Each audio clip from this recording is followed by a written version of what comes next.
Hello, everybody, and welcome.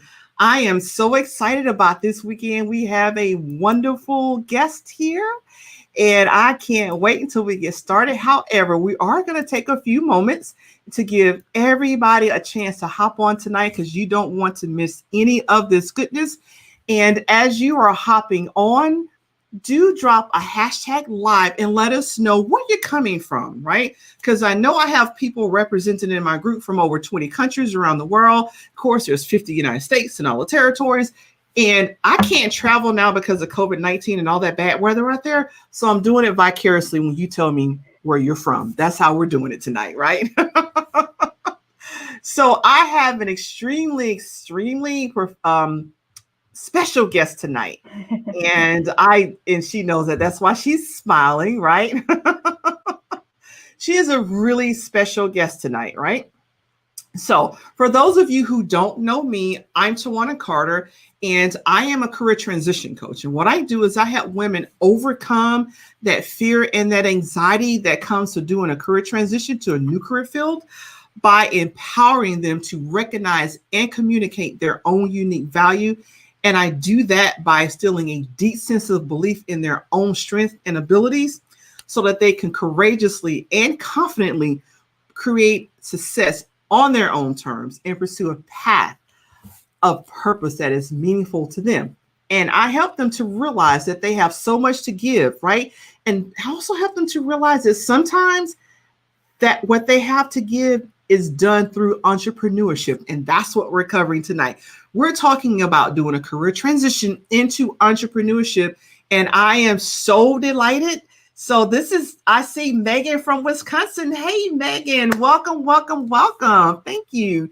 So I am so delighted tonight to have with me Amanda Berry. And I gotta stop, just take a few seconds here, right? I am always talking to my clients about networking, okay? So here's what you get when you do networking and you do it well. Amanda used to be the supervisor of my supervisor way back in like 2014, 12, somewhere along in there, right?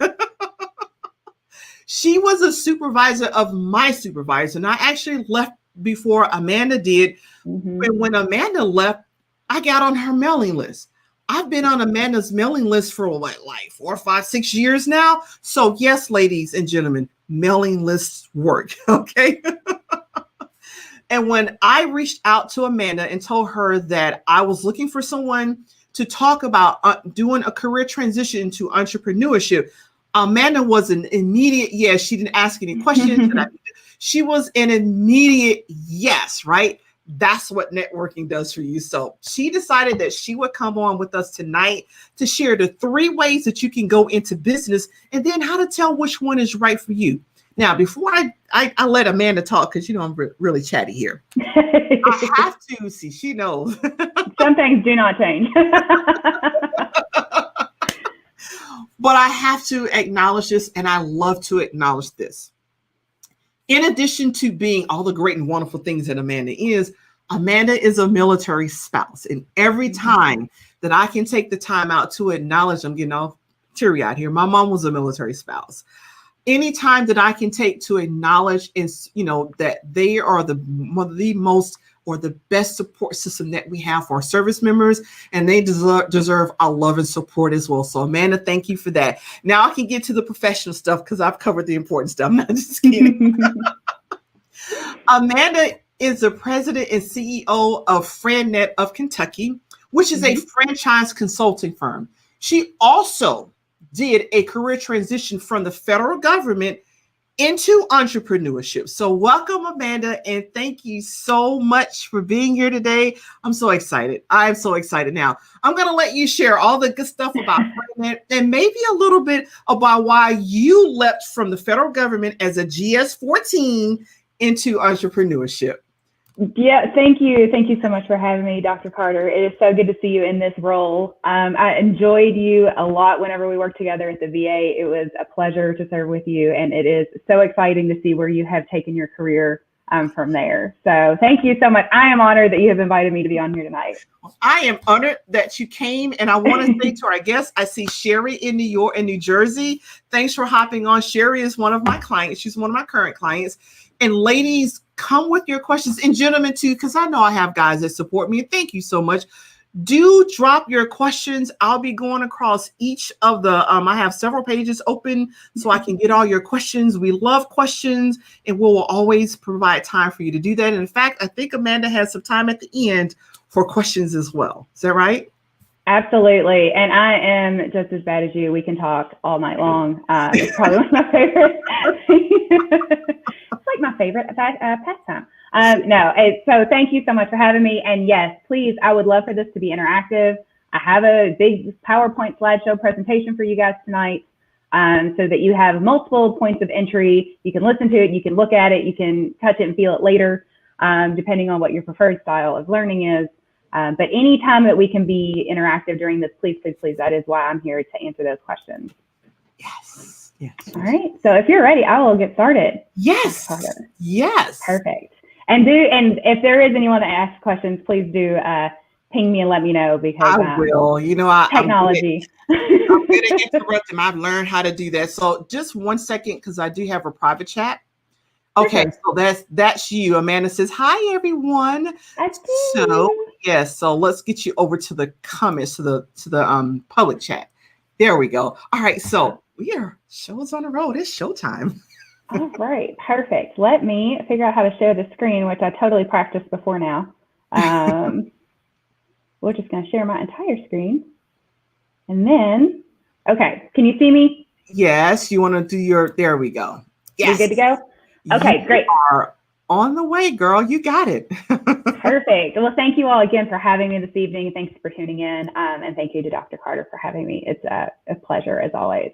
So one of the things, before you get started, let me just interrupt, because I'm trolling. I'm going through all my sites. So we have Rachel's from South Carolina. So she's on my personal profile. And we also have Letitia, who is one of my coaches, and she's live from Maryland. Oh, nice. All right. Well, thanks all for joining. So what I wanted to talk to you guys about tonight is the 3 ways to go into business. I get this a lot as an entrepreneur consultant. What are my options when it comes to business ownership? And then kind of, how do I figure out which one is right for me? So we're going to talk about that today, but I think we should always start. She's on my profile. Just a second there. That was me. Go ahead. Okay. I think it's always important to kind of start with where I came from. Because had you asked me 10 years ago, would I own my own business? I would have looked at you like you're crazy. There is no way. I thought I was on a really good path in my life. I had no need to change it, but things happen and life throws funny things your way. And before you know it, you end up owning multiple businesses in the middle of a pandemic year. So we're going to talk a little bit about that. All right. So this is me. That's how I know I'm in the right room to do the right presentations. My picture is the first one that pops up. So I guess we're all good there. My name is Amanda Berry. I am the owner of Franet of Kentucky, a franchise consultancy firm. Even though I am located here in Louisville, we are actually all over the United States and international. So wherever you are at, we are more than happy to help you with your business ownership. As Dr. Carter said, I am a military spouse. That is my husband. He will kill me when he figures out that I have broadcast this picture to everyone. But he's adorable, and I still love him.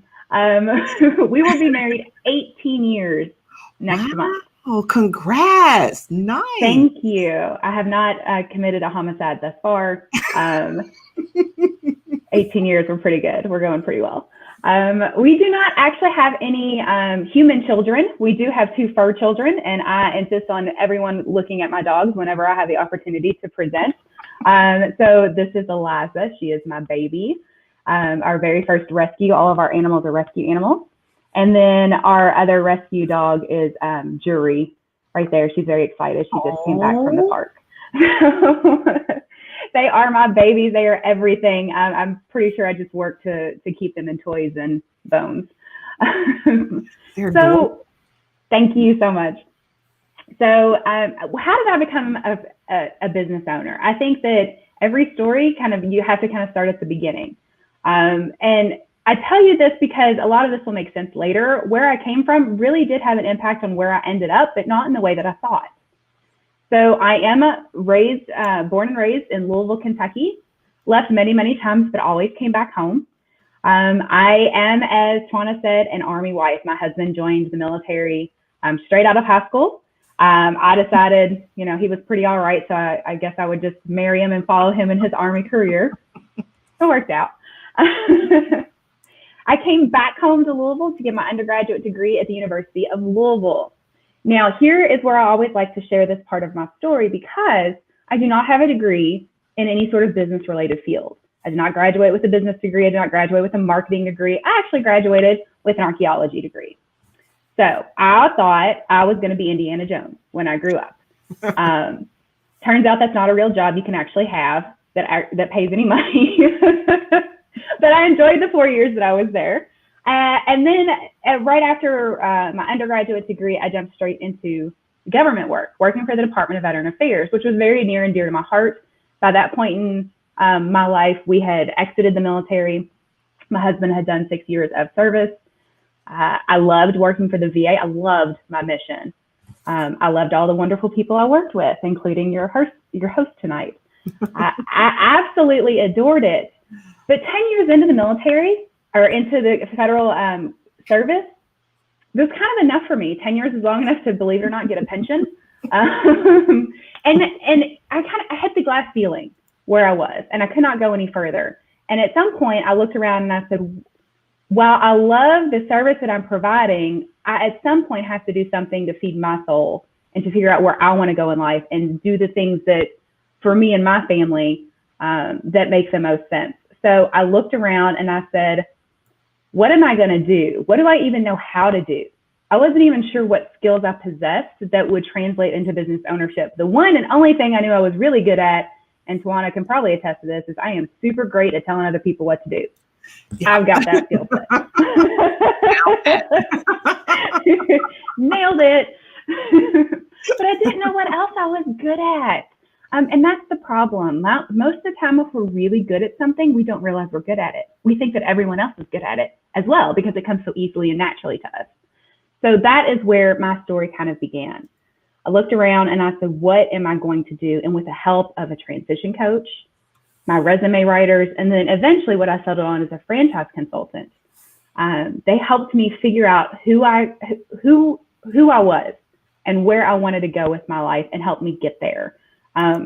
Coaching and mentoring is such an important part of where my story started, and it's where my story continues to go, that it is just paramount to my success. If you have your cheerleaders and your people around you that can talk to you and look you in the eye, maybe when you can't look your own self in the eye, and tell you this is a bad idea or this is a good idea, yes. Or how do you think that? Those people are there. They are on your team. They are on your side, and you need them in your life. Absolutely. So I looked around the vast empire and I said, what could I do? I actually came to FranNet as a client myself. Someone said, have you ever thought about owning a franchise? And I said, no, thank you. I do not want to own a Subway, because that's what I thought franchising was. Worked in a restaurant in high school is not my jam. I'm over that. So I said, well, what? No, thank you. I don't want to own a franchise. And someone said, no. There's so many more options out there. You need to go talk to franchise consultants. And I did. And I talked to a gentleman named Tom Crimmins, who changed my life. He put me through a process that I'm going to talk to you about tonight, built a business model with me, and then found me businesses that fit me with the comfort level and the risk level that I was okay with, which is a huge part of business ownership. And he taught me how to look at business ownership in a systematic way that made sense. That wasn't, I think, what we normally think of when we think I'm going to own a business, and we sit down, we just try to think of things that we could do, or products and services that make sense that people would buy or use or engage in. And that's actually the opposite of what he did for me. And that's the opposite of what I do for others. So we're going to get into that in a bit. But a little bit about my company. We are a 30-year-old international franchise consultancy firm. We are all over North America. We partner with different organizations like SCORE, or the Small Business Development Center, the Small Business Administration, various other organizations you can see kind of at the bottom. What we do is we are what I call the eHarmony or the Match.com of the business world. So we take people looking for a business, help them figure out what their skill set is, understand what they need out of a business, and then find businesses that match.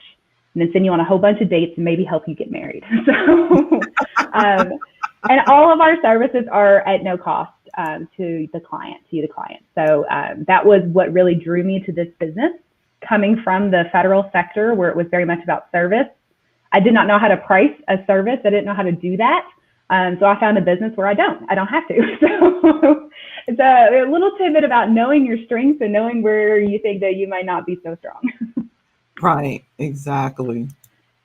So what we're going to do with our time together today, and again, please, Twanna, stop me if we have any questions. But absolutely. First, I want to talk about why go into business. Then we're going to talk about the different options, how to identify the best option for you. And then I do have an entrepreneur assessment that anyone can take at the end. It's a free assessment, and it will help us identify, should you be a business owner? What type of business makes the best sense for you? And is this the right time? Timing is so important. I could not have jump-started my business at any other time than the time that I did. Too soon, and I would have failed, and too late, and I think I also would have failed. The timing had to be right. And how do you identify that? Mm-hmm. All right. So I kind of want to poll the group. Why even go into business? What's so exciting about business ownership that makes you want to leave a very cushy, comfortable W-2 job and jump off the cliff into the void of business ownership? Why do people do that? All right, ladies. So let's see your answers, and understanding that there is like a 10 to 20-second delay for Facebook. So I can tell you that why I decided to make that leap was because I absolutely enjoyed what I was doing, what I do in the entrepreneurship. And also because my goal is to be location independent. So I can do my job from anywhere in the world, not be dependent upon a location. So that was really huge for me. And to have a great work-life balance without the crescendo of stress, where stress, you get a little bit of valley, then you stress, and there's a little bit of a lull and stress. And that over time starts to really wear the nerves down. The stress and anxiety starts to pull you down, and then you don't necessarily enjoy what you do as much anymore. So that's why I am. And let me go and see what anybody else has said out there. Why, ladies, we're asking you, why would you want to go into entrepreneurship? Like she said, leave that W-2 job where you know you're going to get paid every payday as long as you work.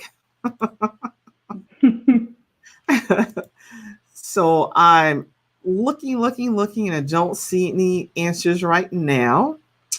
Come on, ladies. You don't have to be shy. Well, as long as you're thinking about it, right? Because the why is probably the most important thing that you as a potential entrepreneur need to figure out.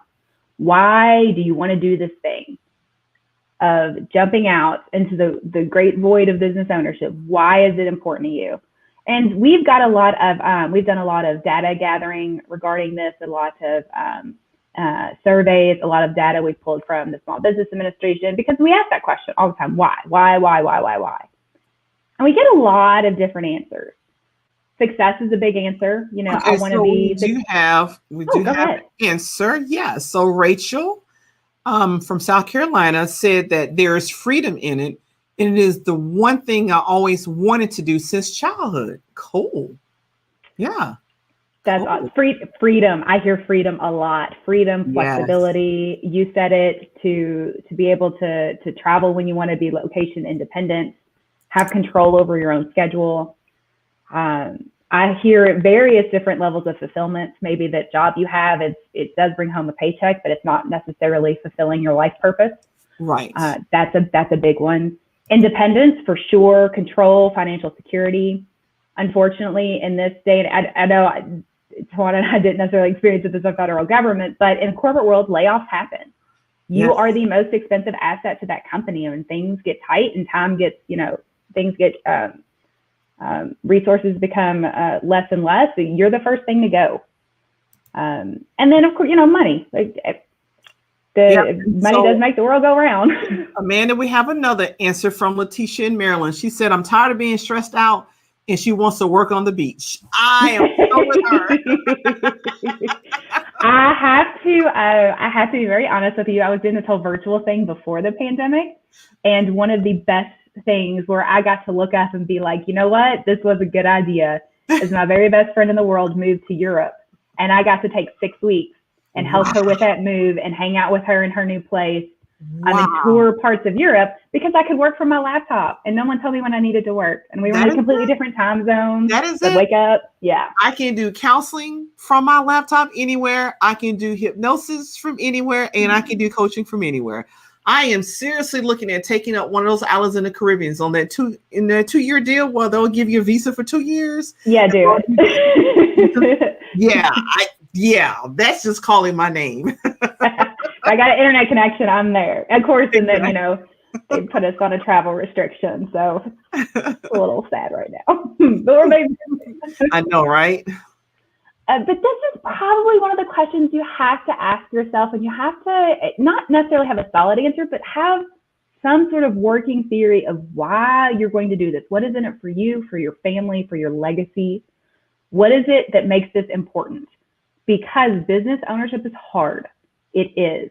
Whether it's a franchise system, whether you start something on your own, there are going to be days where it is really hard and you have to remember, why did I do this? Because even the worst days leave. And my most successful business owners are successful because they have grit. They understand their why, and they understand this is a moment and this moment will pass. And I just have to get through today and tomorrow will be better. It's really a true thing. All right. So how do you start? How do you figure out where to even begin? It's one thing to say, I know why I want to do it, and I know I want to do it, but where do we go from here? My best advice is to begin with the end in mind. Know where you want to end up. Some of that's a little bit of your why too, right? So are we going into business to build a legacy for your kids, something that they work in one day? Is it to provide a better life for your family? Is it just the sense of success and self-satisfaction you get? Is it because you want to be like Dr. Carter and work from the beach one day a week? What is it? Yes, Letitia says calling her name. I understand. So know where you want to end up. And this comes with a caveat. You don't have to know where you want to end up for the rest of your life. Sometimes we get very stuck in making a decision because we think it has to be the decision that lasts forever, and it doesn't. Think about, what do you want to do in the next 5 years? 5 years that's a blink of an eye now. 5 years, 10 years, blink of an eye. It doesn't have to be a perfect decision. It doesn't have to be perfect forever. It just has to be a good decision for you right now. Right. All right. Caution, too often entrepreneurs, though, will jump into the solution, the what of the business, without thinking about their goals and long-term objectives. So I'm a big fan of kind of know where you want to end, and let's backwards plan from there. All right, so you do have flashbacks with the backwards planning. That's the first thing we learned as second lieutenants. Some military terminology never leaves me. I told a client the other day to have tactical patience. I was like, oh. So we need to have tactical patience. Tactical. You know. You know what I mean. So I want to do a really high level overview of kind of these 3 ways to go into business. What I try to do is just to give you very, high level information, high level overview. And then if you ever want to go more in depth, I'm available. My contact will be at the end of this. Dr. Carter will be available. And I'd be more than happy to come back and do anything you guys want to do if you find these useful and helpful. So 3 ways to go into business. You can start a business from scratch. You can buy an existing business, or you can buy a franchise. I've personally done all 3 of these options, and I still have all 3 of these businesses. Each one has its own unique successes and challenges, and each one has its own rewards. So you just have to figure out which one is right for you, again, right now. So starting a business from scratch. talk about the advantages. You have total control. It's your business. It's your baby. You do what you want with it. You make all the decisions. You can be as creative as you want to be. There are no rules. There's a very large upside, and you can build a business from your passion. So if your passion is something like coaching, like what Dr. Carter has done, it's a thing that you can do from your passion. Some of the disadvantages, anyone who's ever started a business from scratch understands these. You have to create all the systems. So you have to figure out your IT department. You are the IT department, the marketing department, the product department. You are research and development. You're everything. You wear all the hats. Limited financial options. There's not a lot of funding available for startup businesses just because they don't have a history. They're usually a little bit slower to ramp up because, let's face it, you have to make all the mistakes. If you're the one wearing the hats, you're the one figuring it all out as you go. And there's a really high failure rate with startup businesses. Most of the time I see that people just don't give it enough time, really. It's really about that grit and that time. So if you start from scratch, you have to provide the what of the business. What are you doing? What product or service are you offering? How much does it cost? What is the pricing? If you are international or national, pricing might be different depending on location. Shipping goods, especially from state to state, what does your pricing look like? How are you going to get customers? Where is the location? And not just the city and state. Also think about, is this a retail-based location? Do you have to have Class A retail space on Main Street? Or are you in an industrial park? Or are you working from home because you have a virtual business? You have to really think about location and how that will translate to how you get your product and services and offerings out to the public. Is it an industry you know? If not, how are you going to learn it? If you also start from scratch, you have to write the business plan. This is a good idea. It forces you to think through everything. With the other two options, systems will already be in place, even if by default. In this particular instance, again, you create the systems, you wear all the hats. Following a good business plan will help you think through all these issues. And if you're like, Amanda, where do I get a good business plan? That's great. I'll tell you in the next one. Also, starting from scratch, how to cheat a little bit. We won't tell that you did this. You can sometimes start a business in your previous line of work.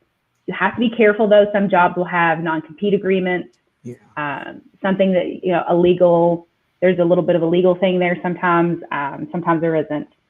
Sometimes you can bring your customers or clients with you. Some of the reasons why a lot of other companies will have non-competes because they don't want you taking their clients. Yeah. There are ways around this. Give me a call. Some resources for you. If you have ever heard of SCORE, SCORE.org, they are a nonprofit. They are located in almost every city, and they are former business owners that live in that area that can help you and provide free coaching and counseling services. And then they also have the Small Business Development Center, and their websites are there for you, sbdc.org and score.org, and they have a multitude of resources. I'm actually a SCORE mentor here in my local Louisville market. So even if someone isn't necessarily interested in franchise ownership, which is what I specialize in, I still help them with their business plans.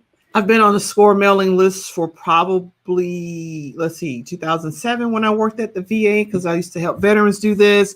So probably, oh my gosh, 14 years.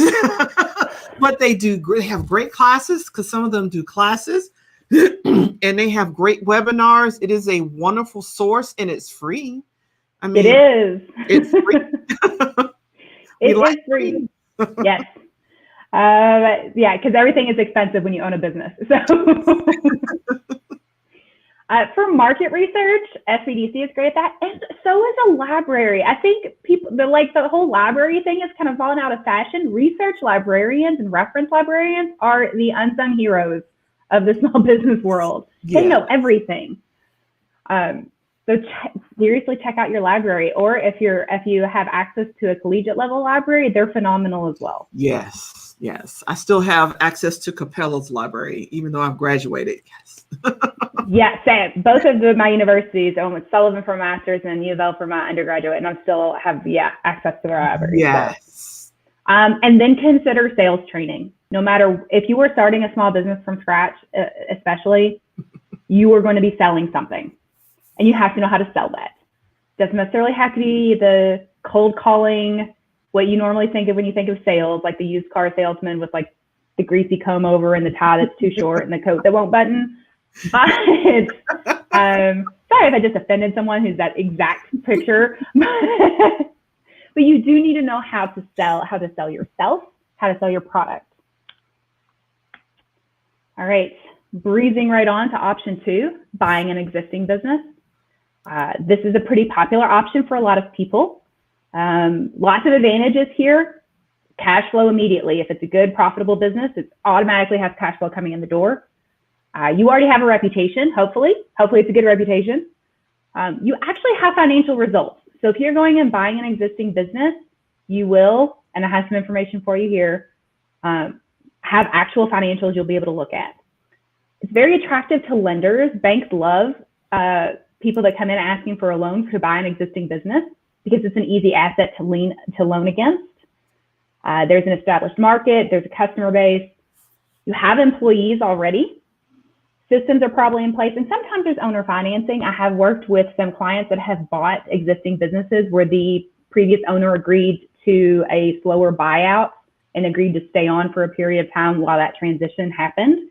So sometimes that can be a good option if maybe lending isn't that attractive to you from like an organization or the SBA. So some disadvantages to buying an existing business. Sometimes it is cash flow. There's a reason that they're selling that business, and why is that? Sometimes there is a bad reputation. I put on here that the business itself may be overpriced. It's always overpriced, always. If you think about all the blood, sweat, and tears you've put into building your business, it's kind of your baby. Of course, you're going to overvalue it. It's just human nature. Poor training and support, hidden seller motives. Why is that person selling that business? Sometimes it's a legitimate reason. You know, people are retiring, they're going off. My favorite one I've ever heard is, I want to sell my business to spend more time with my family. That's kind of industry code for it's not a good business. Watch out for that one. Employees may leave. I've had a client looking at an existing business and it looks great on paper. And there were 4 really good dedicated employees to that company. And this would not run without these particular employees, at least, you know, if they all left at once. And it looks pretty good on paper until we kind of dug into it and found out all 4 of those employees were somehow related to the owner. Oh. So if you think about it as a new owner coming in, and if you've bought this business and you make one decision that makes everyone mad, or that's not the way we used to do it, their loyalty is going to lie with that prior owner. It's just human nature. So you have to be careful with that. And a higher debt service, because you are probably, this is usually the most expensive of your options because you are buying an existing asset. Buying an existing business, really the greatest challenge is finding a good one to buy. Most of the time, if you're like perusing websites to find a business for sale, it's kind of like a house in this market. If it's still up, there's a reason it hasn't sold, and all the good ones are gone before they ever hit the open market. So this usually is the biggest challenge. Huge wide range of investments. Remember, you are someone else's exit strategy. Someone else has created this business. They need to now exit the business. You are the reason. You are there to help them exit. There are resources. You can do internet searches, and you can also use business brokers. Now, a word of caution about a business broker: they are very good at what they do at their job, but their job is to represent the seller, not you. Okay, so they're working in the seller's best interest, not the buyer's best interest. You will be asked to sign a non-disclosure agreement or an NDA if you were getting information about that business, which is, you know, of course, that's legitimate. I mean, I would expect that. If you're ever looking at buying an existing business and they don't ask you to sign a non-disclosure, that's a huge red flag. Regarding price, anything is possible. There's really no, they can ask whatever they want to ask for it.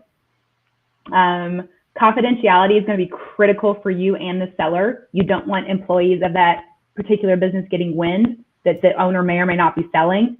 Because what would you do? What would you do in that situation if you knew that your boss was selling the company? You'd start looking immediately without even knowing if it's going to be a good thing or a bad thing. So confidentiality is pretty key.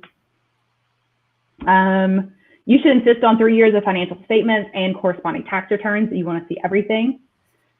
Determine, again, why is that owner selling the business? Does it make sense? Is there something they're not telling you? The more questions you ask, the more times these things will become apparent. Some typical steps in the purchase process. I'll kind of skip over this one. Feel free to reach out to me if you have questions. To arrive at a very fair price, use a CPA, use a professional business valuation service, hire a broker to be your buyer's agent. And I do not lie to you, all of these things cost money, but what is the cost of a mistake if you end up buying a business that is not really what it appears to be?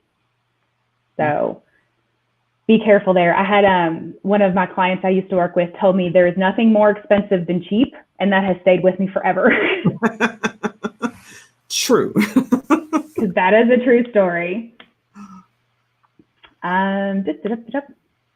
Option 3, buy franchise. So this is my very first foray into business ownership. A franchise was a nice bridge between a corporate kind of government job and full-on solo business ownership. It was a nice in-between. I learned about business ownership through my franchise. I learned how to do certain things that I would not have, that would have been very expensive for me to learn on my own. Mm-hmm. So real quick, advantages, name recognition. You all know what McDonald's is. You all know what Chick-fil-A is. These things are you immediately know what those things are. Proven business systems, training and support. Much lower failure rate. It's kind of baked into how franchisees and franchisors interact. They can be lower cost, not always though, be aware of that. Many more financing options. Some of the disadvantages, not every industry has a franchise opportunity available. Franchising is not on the cutting edge of anything. They are usually in fragmented markets or fragmented industries. So there has to be shown a need first before a franchise will kind of pop up in that industry. That's why there are no franchises really out there that have to do with things like vape shops or liquor stores or anything like that. They're just not in those particular industries. Structured operating systems in some franchises. There are going to be territory restrictions. Sometimes they're very large, sometimes they're very small. Some depend on the system. You can only sell their products. Let's use McDonald's example. Does McDonald's have the ability to make pizza? Of course they do. They have all the equipment there. Do they? No, that's not their lane. That's what they have not figured out. They figured out that is not a good income for them. So there's that. There are also ongoing royalty payments. When I work with clients, they tend to think of the franchise fee as the initial, like that's how much it costs, and that is not true. It's the ongoing royalty payments is really where a franchisee relationship exists. So what a good franchise should provide: the experience and the training, the what of the business. This is a great option if you have no idea what kind of business you want to own, which is what happened to me. I didn't really know what my product or service would be, but I understood how to implement systems and manage people. That's what I found a franchise doing. So if you were someone that's sitting there going, I'm not sure what I would do, I just know I want to do something, look at franchise ownership. It could be a really, really good fit for you. They're proven systems, you know it works. It's just going to be a matter of, can you make it work in your area? There's synergy, simplicity, and then the biggest thing that we always say in the franchise world, you're working on the business, not in the business. That is very exciting. I just like to throw this meme out there because I think it's funny.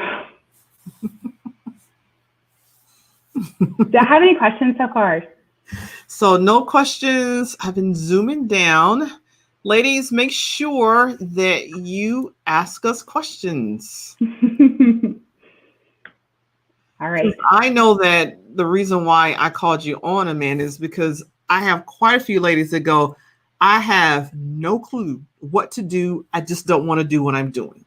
Yes, that was me. Or I've been here for too long. I don't know how to do anything else. It's like you said before, is because they've done it for so long, they think it's not important. But I'm like, it is. Those transferable skills are important. And a lot of people are surprised that transferable skills relate to a business. Yes. For instance, when I went through my process and I took my assessment, turns out I'm really good at talking. I did not know that was a skill. I could talk to the cows come home. And quite honestly, someone needs to talk to my ninth grade homeroom teacher who kept giving me detention for talking too much because See, I didn't have that experience. I had social anxiety. So I was at the other end. Now, when I was around people I knew, you couldn't shut me up. But that's why I tell people why I talk so much now, because I'm making up for lost time. I didn't talk those first 20 so years of my life. So I'm making up for lost time. I talk a lot now. Well, and then you got to find your circle too. Like, who do I want to talk to? Well, that is true. But so this is a really good way because a lot of ladies tell me, I don't know what I'm good at. I don't know what I'd like to do. There is, research, and you can go out there and get a good match, right? And you're not risking anything by doing the research. Exactly. The research in any of this is a free endeavor, and it should be. Yes. You need to know what you're getting into before you spend money. Right. So a franchise is a license, and at its core, it's a license to use and name trademarks, products, and business systems in exchange for initial franchise fee and then the ongoing royalties.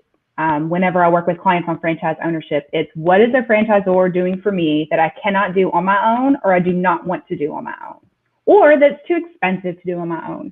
And I'll give you an example here in a minute. So what not to expect, because if you were like me and I heard the word franchising, I thought McDonald's and Subway and said, no, thank you. Do not want to do that. So I hear this all the time. It's only fast food and retail. Not true. 3,500 different franchises in 90 industries. And many of them you have never heard of because you are not their customer. Other businesses might be their customer. And let me ask this question to everybody who is listening. All right. Drop a yes if you knew there were 3,500 franchises out there, or drop a no if that surprises you. Let me see your comments out there. Drop a yes if you understood and knew 3,500 franchises available in over 90 different industries, because a lot of people do think Chick-fil-A, McDonald's, Burger King, Wendy's, and that's about it. But there are a lot out there. There's a lot available. There's a ton. And my other favorite thing is when I tell someone about a franchise and they say, well, I've never heard of that. I'm like, well, that's because it's not in this area. They're not going to spend money marketing and advertising if they don't have a location in this area. Right. So Tiffany Butler is watching. Tiffany, let me know where you're at. I have a lot of Tiffany's, but I believe I remembered you to be in Georgia. I think I may be right in that. But Tiffany says no. She did not know there were over 3,500 franchises. So Letitia says no. Yeah.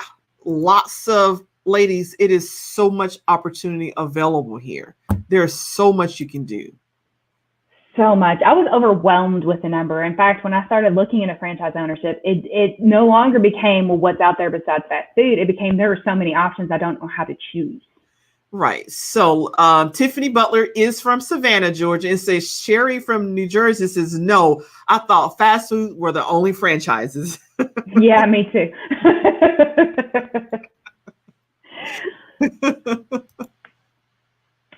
Myth number 2 that I hear all the time, and that is that buying into a franchise is an enormous investment. And I think that's because we only think of fast food places, which are a large investment, because you have to buy a building and fill it full of stuff and equipment and then people.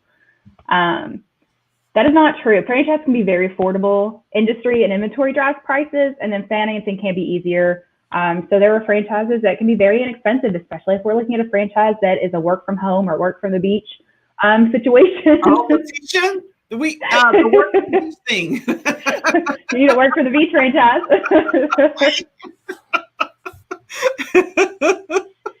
So there's pretty much something out there for everyone. Different investment ranges obviously give you more options, but it's not very going to be very conducive. It doesn't have to be, you don't have to have $1 million. I thought you had to have $1 million for everything. So that's why I always thought it was out of reach for me. Turns out it's not, because I did not have $1 million. When I started, I did not have $1 million. Yeah. So Rachel also says, no, she didn't know there were 3,500.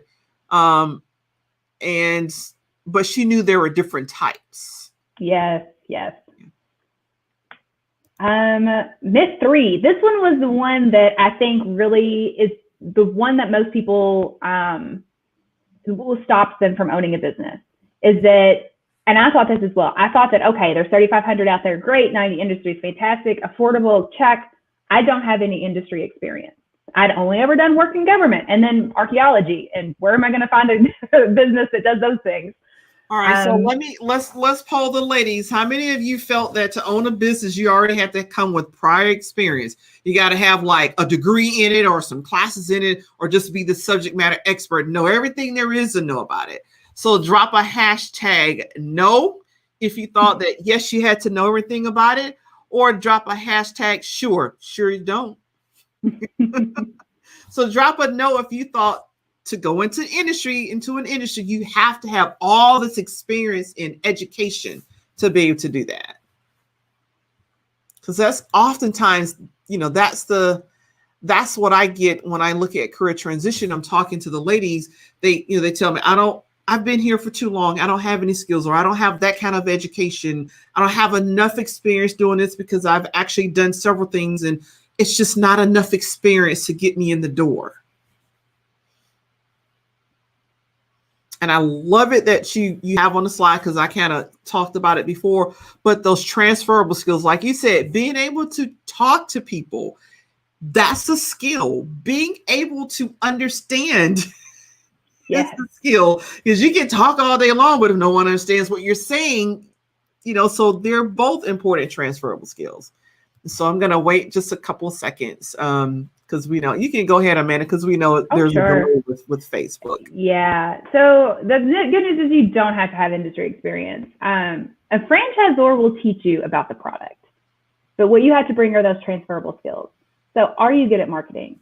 Are you good at talking to people? Are you good at customer service? Maybe customer service is your thing. You really enjoy helping other people. Those are things that necessarily can't be taught. The franchisor will teach you about their product. Had you asked me 5 years ago what I know about franchising? No, absolutely not. Do I know now? Absolutely. They taught me. I've taken some classes that they provided, but the transferable skills is really what was the most valuable to them. Yes. So Sherry says, nope, she thought experience would be required. And it isn't. They're going to teach you their line of business, but it is so expensive to teach someone to have communication, to teach someone to problem solve. I've done that. I actually taught 7th and 8th graders problem solving skills. Critical thinking. It is tough.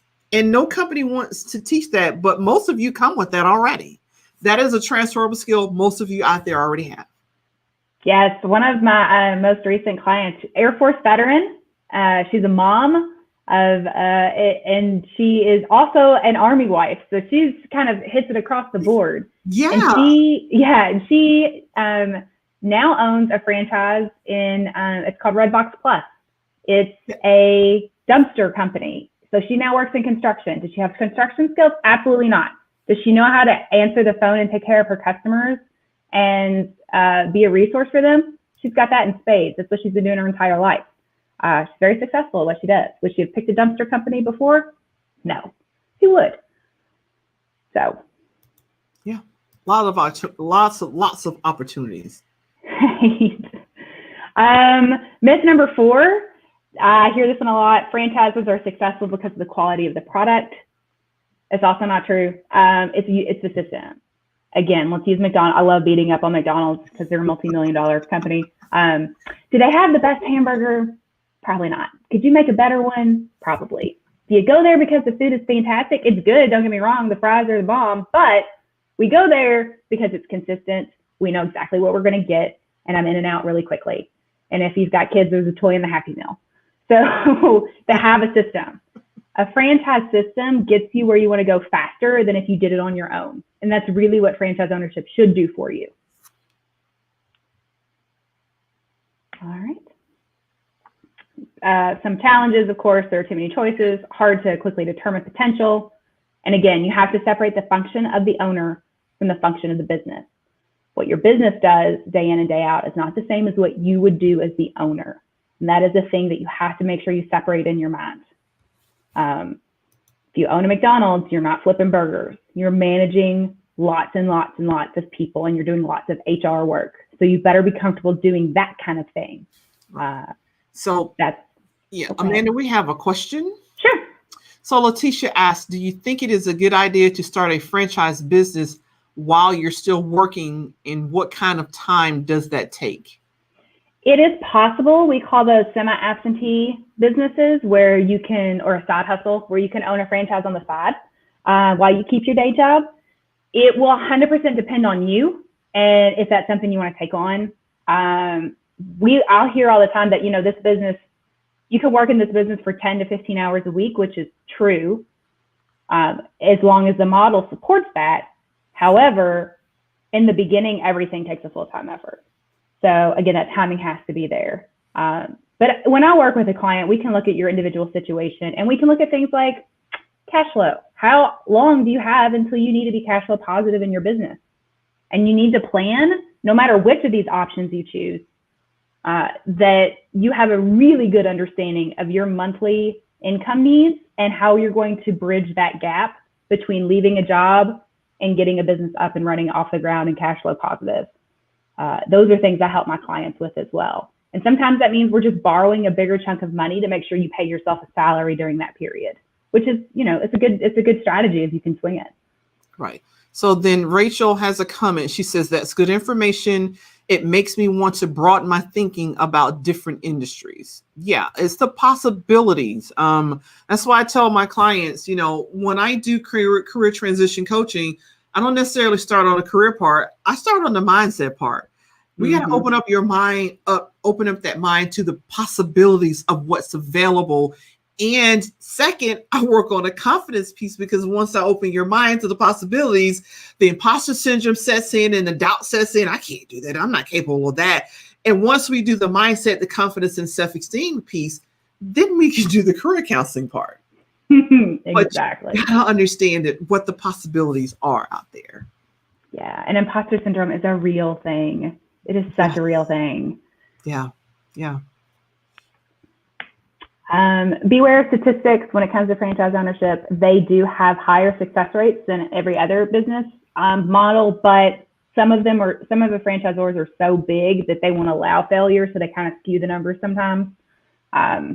So, for example, again, McDonald's, if an owner starts to fail, they just buy back the franchise, so there's never a real failure. There are no average franchises. You should only care about your success. Okay, can you be successful in the system? Someone else wasn't successful, figure out why, but do you have the skill set to be successful? And make sure that it's something you're interested in and it is a good fit. You can look on your own or use a consultant. That's me, I'm a consultant. It's the same as plug.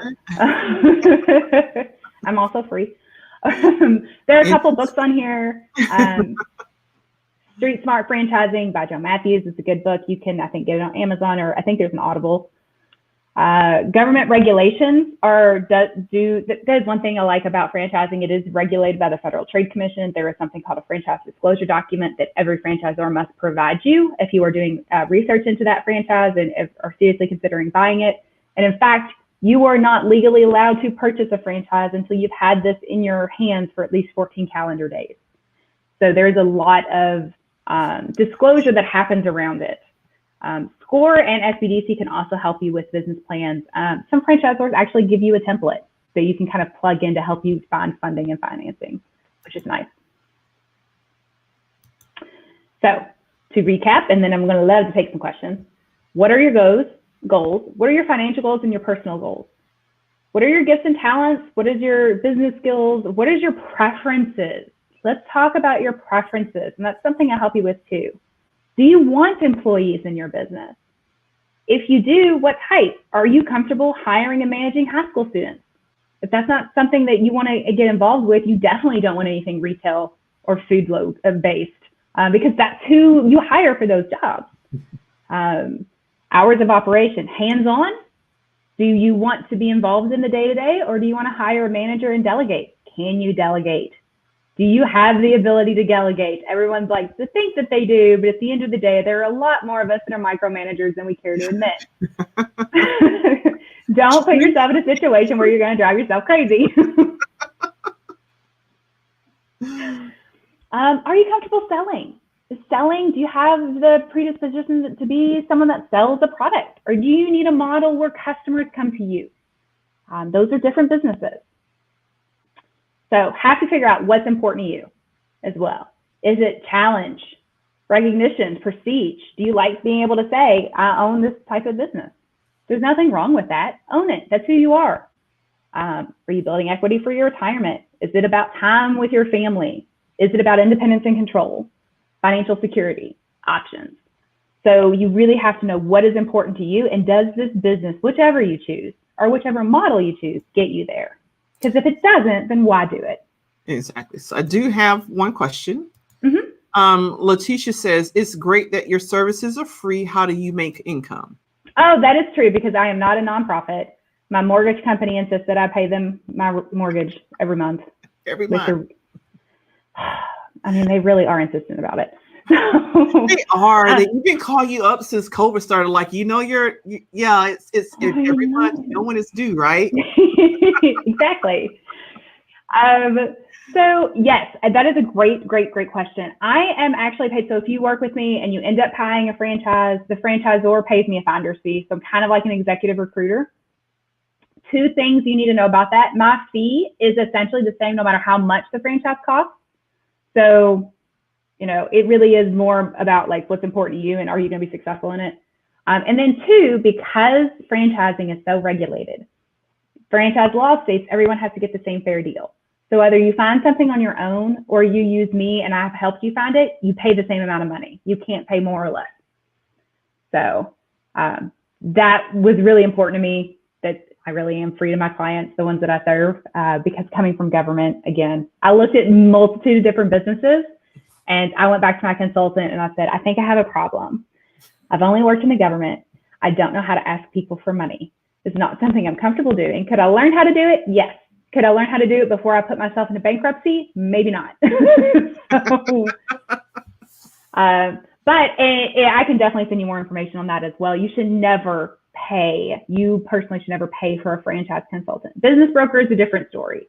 Business broker will have a fee that they will charge you. And I can also help you figure out like what that should look like and what's fair and what's not. Good. And Letitia, let us know if that answered everything you needed to know. And thanks for the question. Good question. Mm-hmm. That is a good question. That is a really good question. Common sense advice for all options. Know your net worth. A bank is going to want to know if you need a loan from them. Know your living expenses. Plan for those first 6 months to a year. No fancy vacations. No going to the beach. You need to make sure though that you know what it costs to live and to put food on the table and keep the lights on. You don't want to put yourself in a position where you're making bad business decisions out of desperation. It can get really ugly really quickly, and we don't want that to happen. Establish your investment level. I hear this a lot. People will say, well, it'll just depend on the business itself. Don't do that. Know how much you're comfortable willing to spend or borrow to find a business that fits. Just like you wouldn't go look at $3 million houses if you know you would never be able to, your heart would not allow you to pay a mortgage on a $3 million house. It's not even a question of could you afford it, it's can you sleep at night with that? That'll help determine, that helps you make a good common sense decision. Build your business model. Research. Those 2 things kind of come. Yeah. Kind of sounds like me saying, do your research before you go in. Do your research. Yes. A business is not like a W-2 job. You can't, you work at a W-2 job for a couple of weeks and you don't like it, you can quit. A business, it's yours. You've got to have an exit strategy, but it's going to take longer than 2 weeks. So yes. And always tell people, build your business model first. That's how I work with my clients. We build a business model first and then figure out what fits what you're already good at.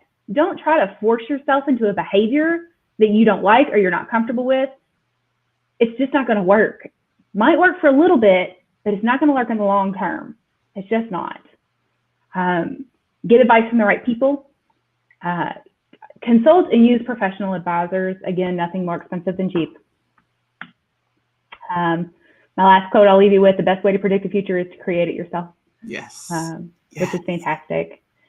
I flash my information up there on the screen. So if you want to screenshot it real quick, or of course, I guess we'll throw it in the chat for you guys, and Dr. Carter will make sure it gets out. But then probably the one thing that I love doing is We actually have a free assessment. You can take it online. You can take it right after this class if you like. You immediately get your results.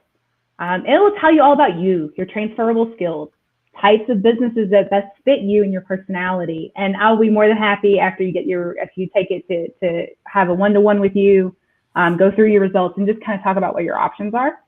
So the website's up there, or you feel free to scan that QR code and it'll pop up on your phone. You can just enter some real quick information, your name and your email. And if you pop off of that, it'll be fine. It'll email you the link to complete the profile. So one more question from Letitia. She says, do you keep any metrics on your matches and how well income, I guess how much money they make, the income of your clients? So I do keep metrics on the clients that I have matched. Not necessarily income unless they just want to share it with me, but I at least know that it's fulfilled their goals because they still talk to me. So I have about a 97% success rate. I have had a few clients that have had to close their doors, but it was through no fault of their own. You know, life does happen. People get cancer. Think COVID happens. So, you know, there are always extenuating circumstances for people, but we've been pretty successful at matching clients to businesses. But at the end of the day, I can say this is a great business for you.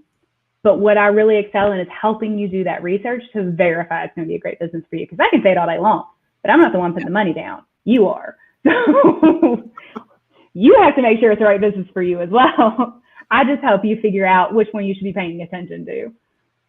Nice. Very nice. So we're going to leave that up there just to give people a chance if they got to grab their phone and figure out how to do a screenshot or take a picture. Or do that QR code. I've never been so versed in QR codes until COVID happened, and then everyone's menu is now at a QR code. Like it's been great. Oh yeah. I had I've done several classes when I worked for HUD. Used to do the classes and we had to respond, and I was like, oh, okay, got it. But I am so happy that you came. I am so glad you said yes.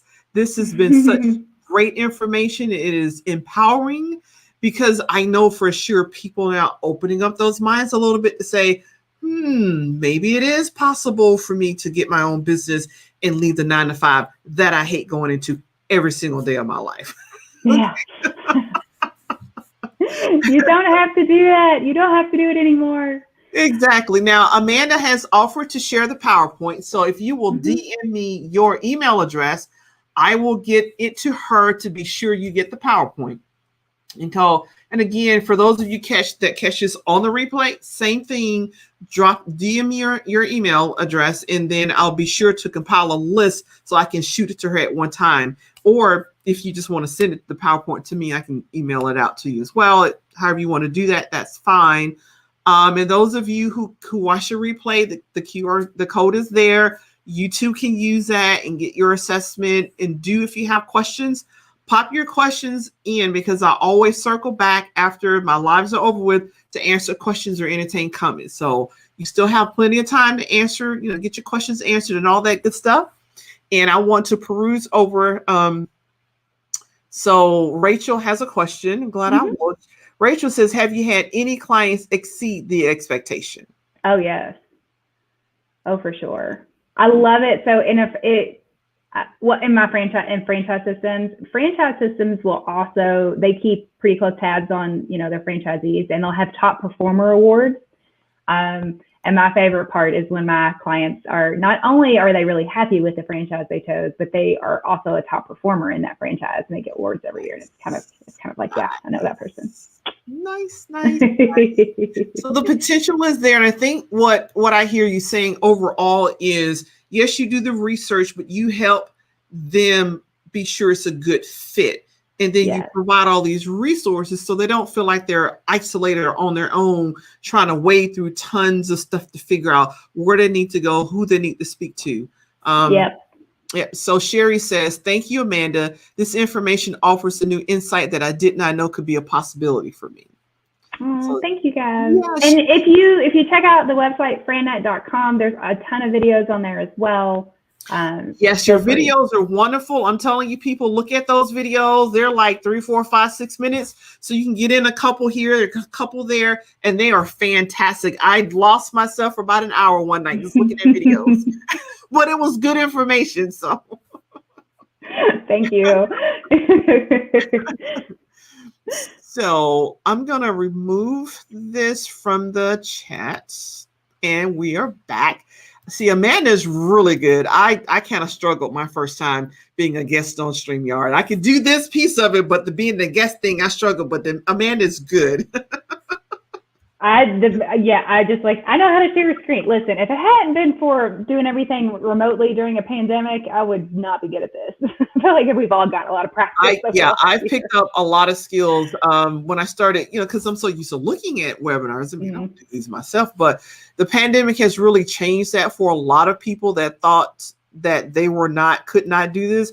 It turns out, yes, you can. Yeah. Necessity will change your mind every time. Yes.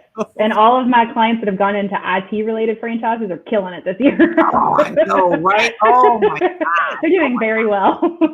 So I do want to say one more time, thank you so much, Amanda. And Amanda has agreed to come back to do more of these. So what I need from you, whether you're on here live or you're on the replay, drop questions or subjects that you'd like for me to pass on to Amanda so that when she comes back, she can create a presentation around those, right?